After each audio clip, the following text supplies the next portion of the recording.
$310,605. That's not a luxury car price tag. That's what it costs to raise one child from birth to age 17 in America today. Like an unexpected financial tsunami crashing into your carefully planned budget beach day. In this documentary, we're breaking down the real cost of raising kids in 2025. We've found families who are making it work without winning the lottery or living on ramen. They've discovered practical strategies that actually work in real life. Financial shortcuts they wish someone had told them earlier. Consider this your parenting money survival guide, packed with actionable solutions you can implement today. The real price tag, breaking down the $310,605 child-raising cost. Ever wonder what that $310,605 child-raising price tag actually includes? Spoiler, it's way more complicated than you think. When the Economic Policy Institute dropped that number, most of us had the same reaction. Is raising a kid really that expensive? The answer is yes, and honestly, it might be even worse than their estimate suggests. Let's break down this financial roller coaster. That $310,605 represents what it costs to raise a child from birth to age 17 in today's economy. Compared to the 1980s equivalent of about $187,000 in today's dollars, we're looking at a massive 66% increase. Our parents definitely had it easier, with childcare and healthcare costs taking up half the percentage of their total child-raising expenses compared to what we face today. So where exactly is all this money going? The breakdown might surprise you. Housing takes the biggest bite at 33% of the total. That's about $102,500 over 17 years. Food comes in second at 25%, which is roughly $77,650.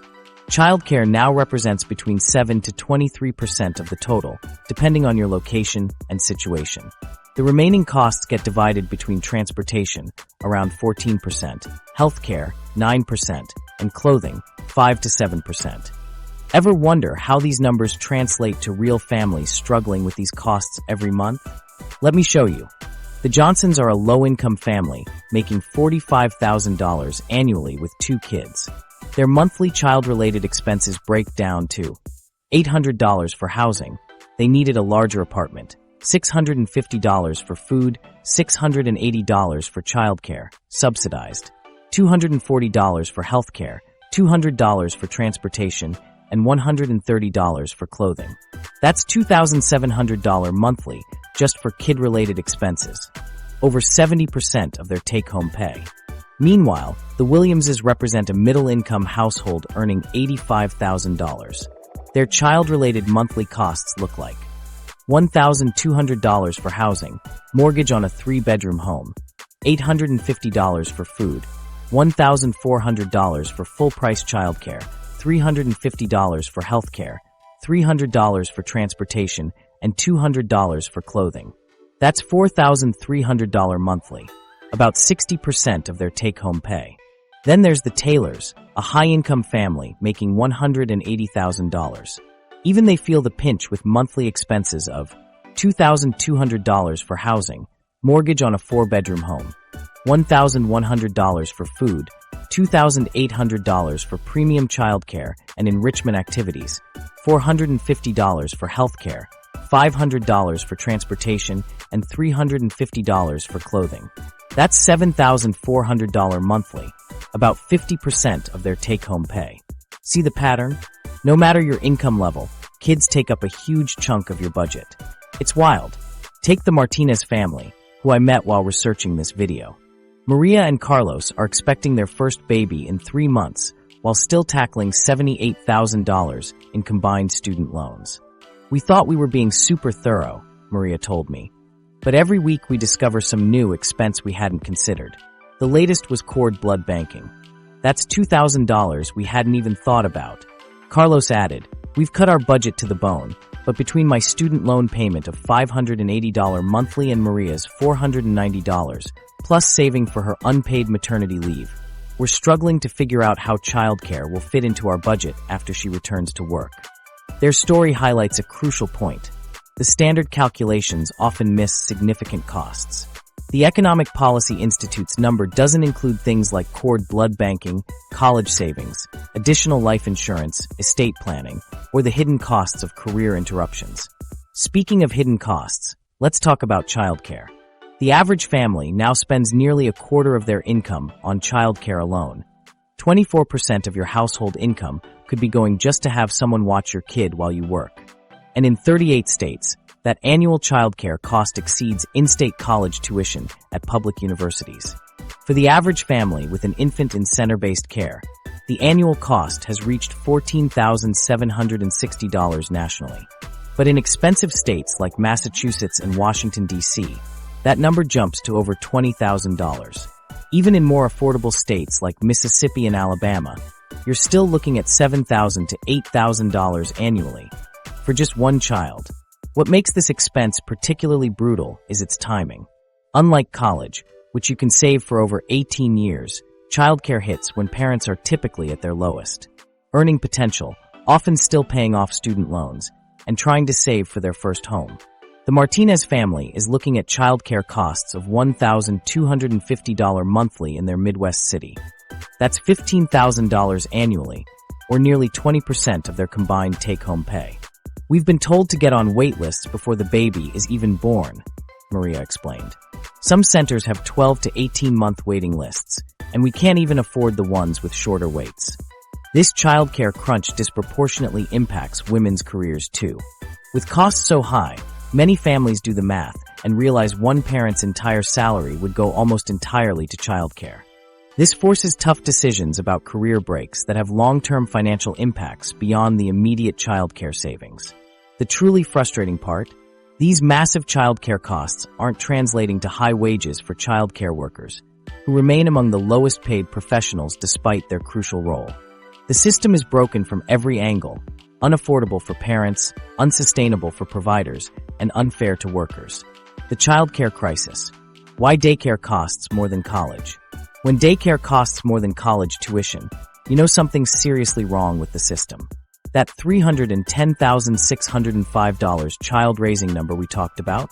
The childcare portion of that is growing faster than any parent's budget can keep up with. And let's get real about what parents are actually paying right now. The average weekly cost for a nanny has jumped to $766. Daycare centers are charging $321 per week, and even family care centers will set you back $230 weekly. All of these costs have increased since last year, with daycare centers seeing the biggest jump at 13%. Remember when your parents told you to save for college? Well, daycare might actually be the bigger financial hurdle. For many families, these expenses translate to financial nightmares that dwarf student loans. In New Mexico, infant care costs exceed $14,000 annually, nearly $1,200 monthly. About 90% of residents there can't afford that according to federal affordability definitions. Washington, D.C. parents face even steeper costs at $419 weekly for infant daycare, making it among the most expensive childcare markets nationwide. What transformed this situation from challenging to catastrophic? The childcare cliff. Imagine families happily walking along, managing their finances, when suddenly the ground beneath them disappears. That $24 billion in pandemic emergency funding for childcare programs has vanished, leaving about 70,000 providers scrambling and parents tumbling into financial freefall. The effects are evident everywhere. A recent survey found 54% of parents reporting longer wait lists post-pandemic. Sarah, a Boston mother of twins, experienced this firsthand. I applied to 12 centers when I was 5 months pregnant. My twins are now 14 months old, and we just got off the wait list at our third choice center. Some places told me the wait could be up to 2 years.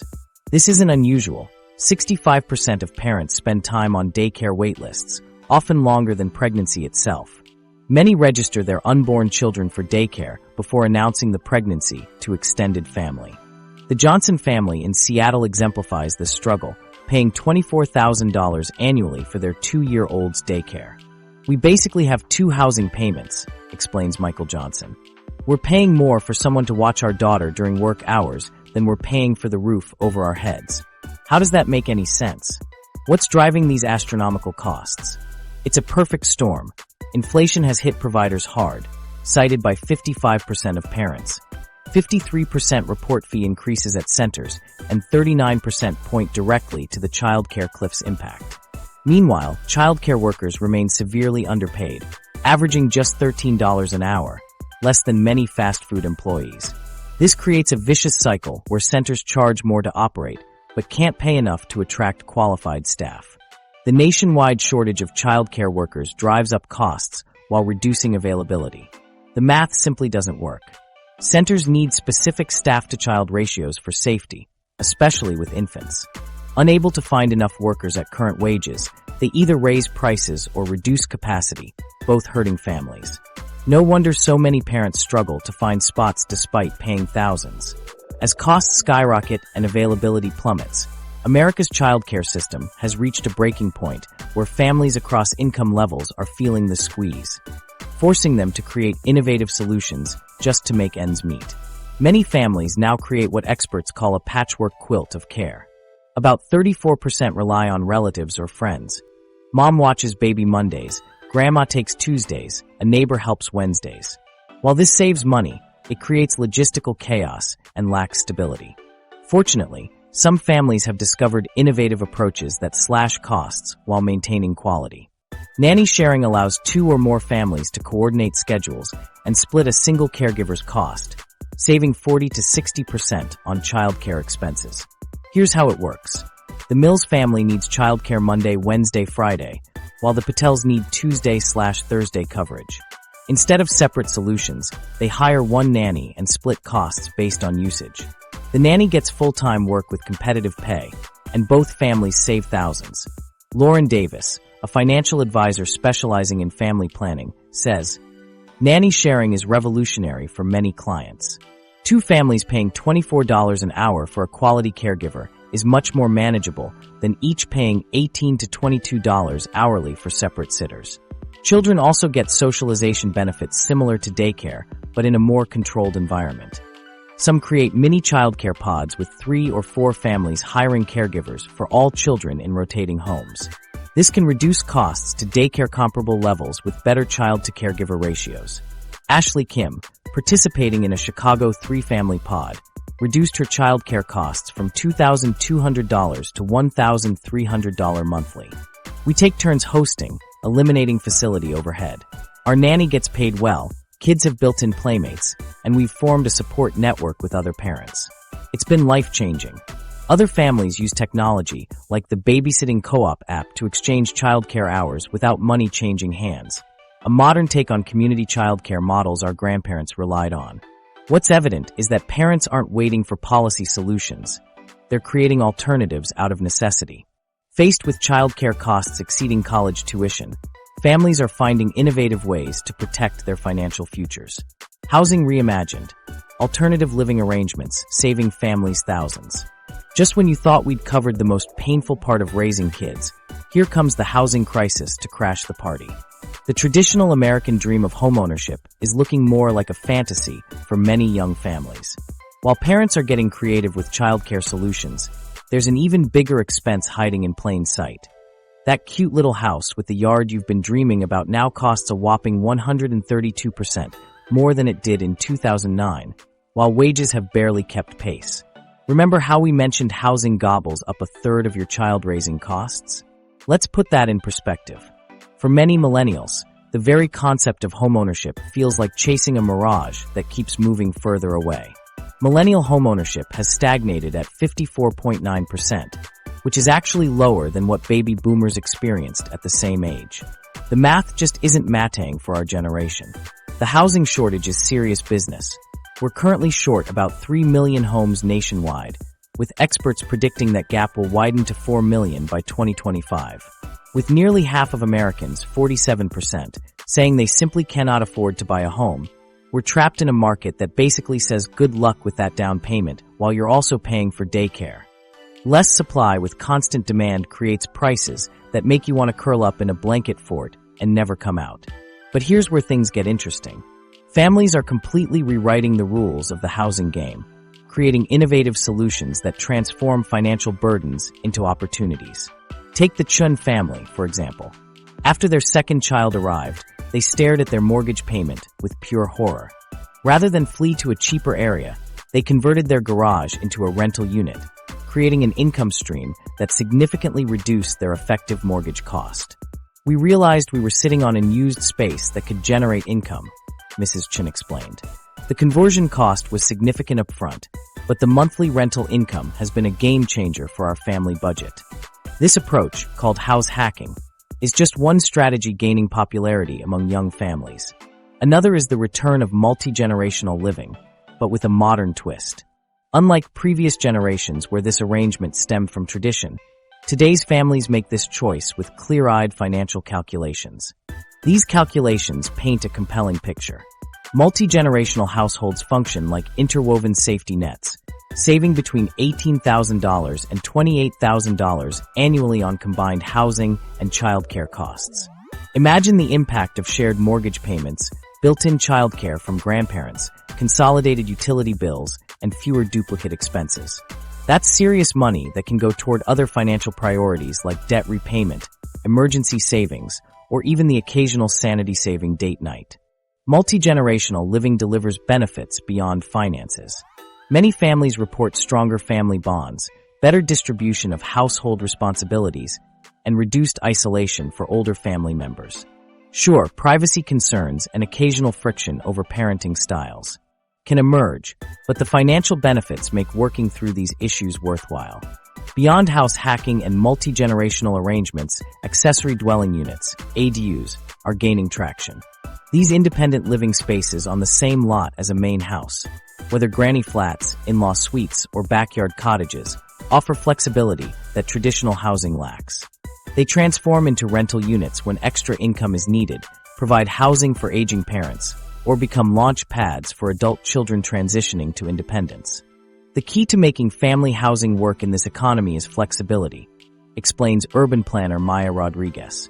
The old model of buying a forever home and staying put for 30 years doesn't match the financial realities or the lifestyle needs of today's families. This flexibility is appearing in new home designs too. Architects are creating spaces with movable walls, convertible rooms, and modular components that evolve as family needs change. A nursery becomes a home office, transforms into a teen bedroom, and eventually converts to a rental space, all within the same footprint. Perhaps the most radical shift is happening in how young families think about homeownership itself. The emotional attachment to single-family homes has been deeply ingrained in American culture, but that psychological framing proves increasingly harmful as housing costs continue to outpace income growth. The forever home myth locks people into financial decisions that may not serve their actual needs, explains financial therapist Leslie Jordan. Many families stretch themselves thin to buy the biggest house they can qualify for, not realizing they're sacrificing other important financial goals in the process. More families now embrace what Jordan calls housing as a utility, viewing their living situation as a practical need to be met efficiently rather than emotionally. This mindset opens possibilities like intentional communities where multiple families share common spaces while maintaining private quarters, creating village-like support systems within modern housing structures. Some families are taking even more dramatic approaches. The Richards family of 4 lives in a converted school bus they purchased and renovated for $30,000, a fraction of what a down payment would have cost in their high-priced city. Their mobile lifestyle has eliminated their housing payment while allowing them to experience different communities. "We were paying $2,800 a month for a 2-bedroom apartment," says Melissa Richards. "Now our monthly housing costs are just insurance and occasional campground fees. We've been able to save more in 2 years than we did in the previous 6 combined." Community childcare co-ops, the new parent economy. Think housing looks different these days? Wait till you see what innovative parents are doing with childcare. While families reimagine their living situations, there's another financial burden causing major stress, and the solution might be hiding in plain sight. Did you know the average family spends more on daycare than college tuition in most states? That's exactly why some genius parents are creating childcare systems that are cheaper and potentially better for their kids. The childcare co-op revolution is quietly changing family economics across the country. These parent-run organizations work like a relay race. Families pass on care responsibilities instead of paying premium prices at commercial centers. And the financial difference? Totally jaw-dropping. Breaking down the math, traditional daycare centers charge families around $1,280 per month, while cooperative childcare costs between $400 to $600 monthly. That's a 60 to 70% savings. For families feeling the squeeze of inflation and stagnant wages, this difference can mean financial stability instead of constant stress. Neighborhood Nestlings in Portland shows how it works. 8 ordinary families, tired of those painful monthly childcare checks, established a rotating schedule where parents take turns caring for all the kids. They cut monthly expenses from $1,280 to about $500 while building something priceless, a community of families supporting each other. When we started Neighborhood Nestlings, we were just trying to save money, says Maya Johnson, one of the founding parents. But we've gained so much more than financial relief. Our kids have formed bonds that feel more like cousins than classmates, and we parents have created our own support network that helps with everything from emergency childcare to emotional support during tough parenting moments. Running a successful co-op requires careful planning. Scheduling systems that balance work commitments and fair distribution of responsibilities. Safety protocols covering food allergies, discipline approaches, and emergency procedures. Legal considerations that vary by state, some operate informally, others with liability insurance. Many groups require CPR. And first aid certification for all participating parents. The benefits extend far beyond cost cutting. Children develop relationships with multiple trusted adults and consistent peer groups, creating a village-like environment. Research shows promising results in these settings. Kids often display better social skills and emotional development compared to traditional daycare, likely due to more personalized attention and lower child-to-adult ratios. Children in cooperative care environments often develop stronger emotional regulation skills, explains Dr. Elena Rodriguez, a child development specialist. They're learning in a family-like setting with consistent caregivers who know them well, rather than experiencing the higher turnover rates common in commercial centers. These communities naturally evolve to address other family needs. Meal sharing arrangements where families rotate cooking duties, saving on grocery costs. Skill exchanges where parents offer their unique talents, teaching, financial advice, even haircuts. Hand-me-down economies where clothes, toys, and equipment circulate through the group. Before joining our co-op, I felt so isolated, shares Thomas Rivera, a single father in Neighborhood Nestlings. Parenting wasn't meant to be done alone, but modern life often forces us into isolated nuclear family units. Our co-op has given my daughter multiple adult role models, and me a support system I never thought possible. Starting a co-op is straightforward. Find compatible families with similar parenting values and childcare needs. Many successful groups begin with just 2 to 3 families and expand gradually. Online platforms and neighborhood forums have made connecting with potential co-op families easier than ever. The financial impact goes beyond direct childcare savings. The 8 families in Neighborhood Nestlings save an additional $2,000 to $3,000 annually through extended cooperation. Their meal-sharing arrangement alone saves each family $75 to $100 monthly on groceries while ensuring kids eat varied, nutritious meals. For many families, these co-ops restore the communal aspect of parenting that's been lost in modern times. When extended families lived nearby, they offered built-in support with childcare. As families have become more geographically scattered, that support system has eroded. Childcare co-ops recreate that village-like environment, letting parents share both the challenges and joys of raising children together. The beauty of this solution? It addresses both the financial pressure and the emotional isolation many parents face.